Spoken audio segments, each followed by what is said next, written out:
If you're still struggling with consent, just imagine instead of initiating sex, you're making them a cup of tea. You say, "Hey, would you like a cup of tea?" And they go, "Oh my God, fuck yes, I would fucking love a cup of tea. Thank you." Then you know they want a cup of tea. If you say, "Hey, would you like a cup of tea?" And they're like, I'm not really sure. Then you could make them a cup of tea or not, but be aware they might not drink it. And if they don't drink it, then, and this is the important part, don't make them drink it. Just because you made it doesn't mean you are entitled to watch them drink it. And if they say no thank you, then don't make them tea. At all.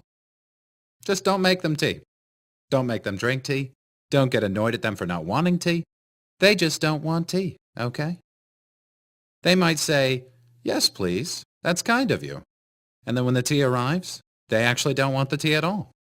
Sure, that's kind of annoying as you've gone to all the effort of making the tea, but they remain under no obligation to drink the tea. They did want tea, now they don't. Some people change their mind in the time that it takes to boil the kettle, brew the tea, and add the milk.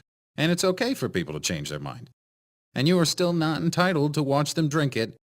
And if they're unconscious, don't make them tea. Unconscious people don't want tea. And they can't answer the question, "Do you want tea?" Because they're unconscious. Okay, maybe they were conscious when you asked them if they wanted tea. And they said yes. But in the time it took you to boil the kettle, brew the tea, and add the milk, they are now unconscious. You should just put the tea down. Make sure the unconscious person is safe. And this is the important part again. Don't make them drink the tea. They said yes then, sure, but unconscious people don't want tea. If someone said yes to tea, started drinking it, and then passed out before they'd finished it, don't keep on pouring it down their throat. Take the tea away. Make sure they're safe, because unconscious people don't want tea. Trust me on this. If someone said yes to tea around your house last Saturday, that doesn't mean they want you to make them tea all the time. They don't want you to come around to their place unexpectedly and make them tea and force them to drink it going, "But you wanted tea last week." Or to wake up to find you pouring tea down their throat going, "But you wanted tea last night."